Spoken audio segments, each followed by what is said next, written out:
Halo semuanya, hari ini kita akan belajar tentang tumbuhan yang unik dan pemalu, yaitu putri malu atau Mimosa pudica.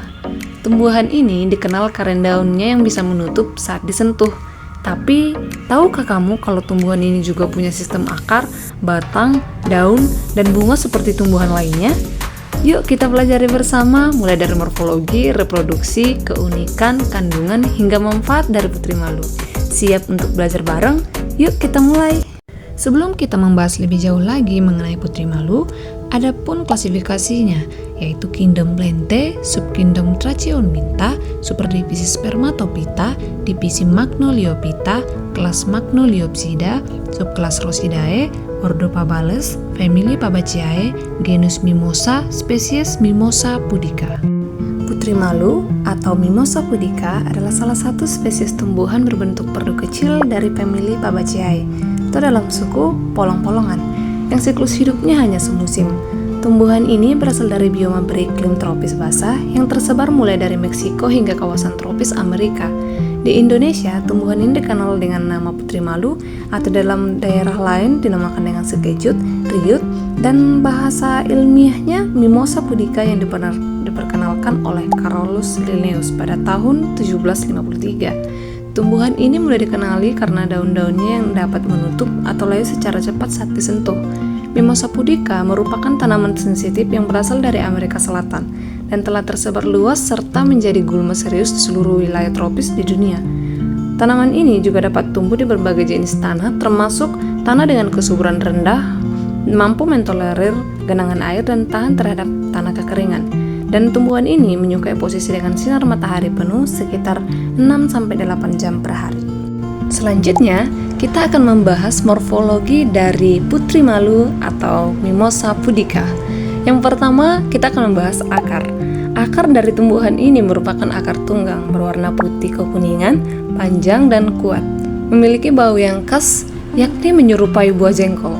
Karena putri malu merupakan dikotil, maka akarnya bertipe tunggang untuk menopang batang tegak dan menyerap air lebih dalam. Selanjutnya, batang. Batang pada putri malu adalah silindris, bercabang banyak, berbulu, berduri di sepanjang ruas, berkayu di pangkal, berwarna coklat kemerahan atau ungu.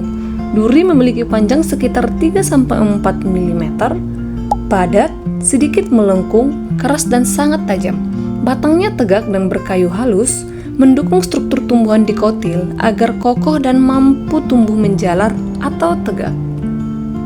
Selanjutnya, daun. Daun putri malu adalah majemuk, bipinnate. Setiap daun tersusun oleh 15-20 pasang anak daun.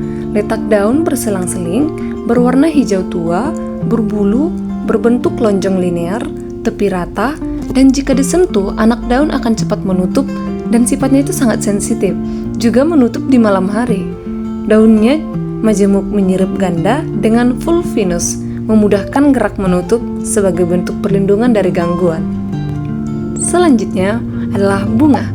Bunganya berbentuk bulat seperti pom-pom, tersusun dari ratusan helaian tipis seperti mahkota, berwarna merah muda keunguan dengan 4 benang sari menonjol. Kelopaknya kecil dan mahkotanya berlobus 4 dan panjangnya sekitar 2 mm. Tangkainya berpanjangnya sekitar 12-25 mm, muncul dari ketiak daun, berbulu lebat, dan membawa duri.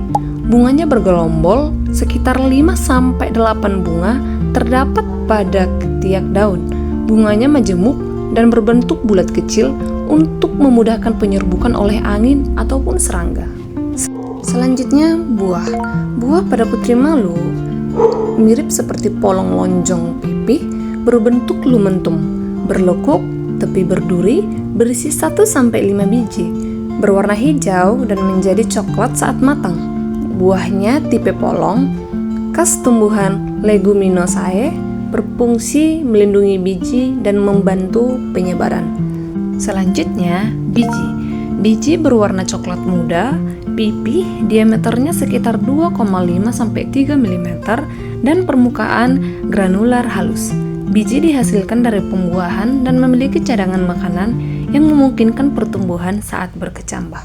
Nah, teman-teman, putri malu ini adalah contoh salah satu spesies tumbuhan yang sangat unik, di mana kemampuannya untuk menutup daun ketika disentuh, ditiup, ataupun dipanaskan.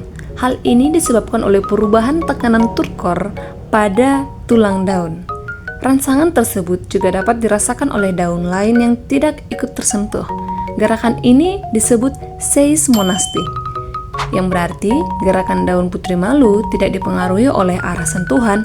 Selain itu, tanaman ini juga menguncup saat matahari terbenam dan membuka kembali setelah matahari terbit. Proses penutupan daun ini berfungsi untuk melindungi diri dari herbivora yang ingin memakannya.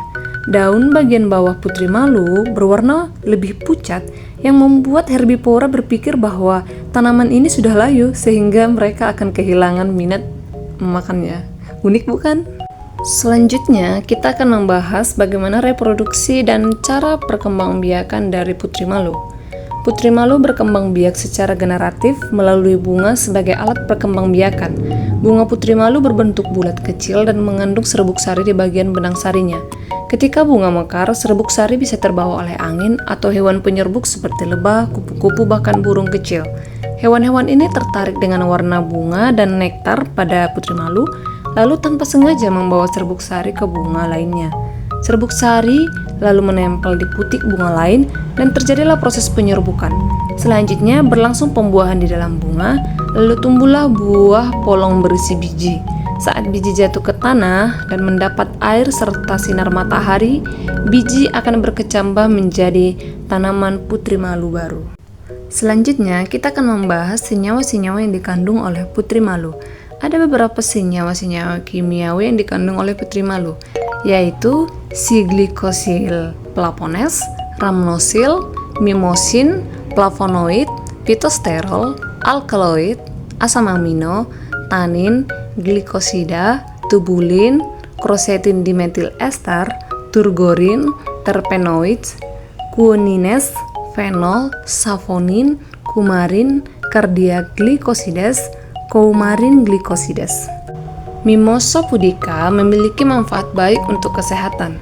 Dapat mengobati insomnia, kejang, diare, disentri, tumor, penyembuhan luka, memar, gigitan ular, pengobatan kanker, diabetes, hepatitis, wasir, penyakit kuning, hipertensi, obesitas, infeksi saluran kemih, bisul, cacar, radang sendi, bengkak, meredakan asma, ekspektoran, sakit tenggorokan, dan suara serak. Obat kumur untuk mengurangi sakit gigi, bersifat emetik, antidepresan, diuretik, afrodisiak, antihelmintik, antioksidan, dan imunomodulator. Di Indonesia, Malaysia, dan Thailand, tanaman ini digunakan untuk mengobati insomnia dan tapal untuk mengobati bengkak. Di Amerika Selatan, dianggap sebagai emetik dan juga digunakan untuk mengobati diare dan disentri. Dalam pengobatan Ayurveda, tanaman ini digunakan sebagai anti asma, afrodisiak, analgesik, dan antidepresan. Itulah penjelasan tentang tumbuhan putri malu, mulai dari morfologi, keunikan, cara reproduksi, kandungan yang diperoleh, dan juga manfaat yang diperoleh dari putri malu. Tumbuhan kecil ini tidak hanya unik karena daunnya menutup saat disentuh, tetapi juga punya struktur yang lengkap dan adaptif. Semoga video ini menambah wawasan kamu tentang dunia tumbuhan. Terima kasih sudah menonton. Sampai jumpa di pembelajaran selanjutnya.